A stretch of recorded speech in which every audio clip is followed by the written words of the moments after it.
সবগুলো চার্জ তাদের তিনজনের বিরুদ্ধে প্রমাণিত হয়। তাদেরকে আজকের মাননীয় ট্রাইব্যুনাল মৃত্যুদণ্ড দিয়েছেন। হাবিবুর রহমানের একটি ওয়্যারলেস মেসেজ ছিল, যে ওয়্যারলেস মেসেজে তিনি তার অধীনস্থদের সকলকে নির্দেশনা দিয়েছিলেন যাতে এই বৈষম্য বিরোধী আন্দোলন ঠেকানোর জন্য তাকে পায়ে গুলি করা হয়।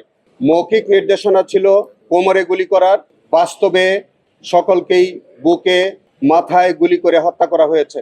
এই মামলার অপর আসামি যে রাশেদ, যিনি এডিসি ছিলেন, তার নেতৃত্বে 19 জুলাই 2024 তারিখে রামপুরা এই হত্যাকাণ্ডের ঘটনা ঘটে এবং তাদেরকে আহত হওয়ার ঘটনা ঘটে। চঞ্চল সরকার কার্নেশে ঝুলে থাকা আমির হোসেনকে নির্বিচারে গুলি করে। তিনি একটি ভিডিও বার্তায় উনি এই ঘটনা স্বীকার করেন। তারিকুল ইসলাম তিনি চঞ্চল সরকারের সাথে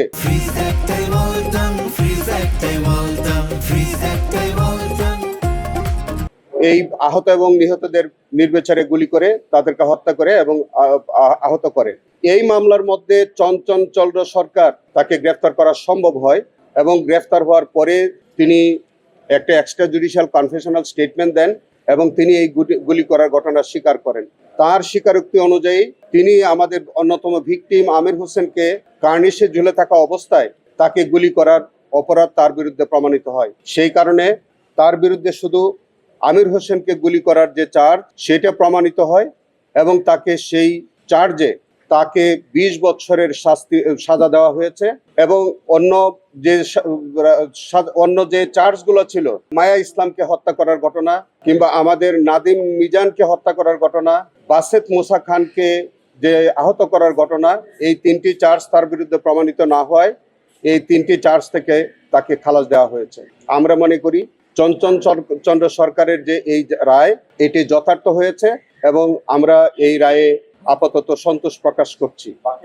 আমরা এই মামলার মধ্যে অপর যে আসামি কমিশনার হাবিবুর রহমান, এডিসি রাশেদ এবং রামপুরা থানার ওসি মশিউর, তাদের প্রত্যেকের বিরুদ্ধে সবগুলো চার্জ প্রমাণিত হয়েছে। যে চার্জ ছিল মায়া ইসলামকে গুলি করে হত্যা করা, নাদিম ইসলামকে গুলি করে হত্যা করা, মুসাকে গুলি করে আহত করা এবং আমির হোসেনকে গুলি করা, এই সবগুলো চার্জ তাদের তিনজনের বিরুদ্ধে প্রমাণিত হয়। সকল চার্জে তাদেরকে আজকের মাননীয় ট্রাইব্যুনাল মৃত্যুদণ্ড দিয়েছেন। এই অপর যে আসামি তরিকুল ইসলাম, তার বিরুদ্ধেও এই তাদের সহযোগী হিসাবে তারা তাকে ওই হত্যাকাণ্ড এবং আহত করার যে অভিযোগ, যে চার্জ ছিল সেটি প্রমাণিত হয়, তাকে যাবজ্জীবন সাজা প্রদান করা হয়েছে।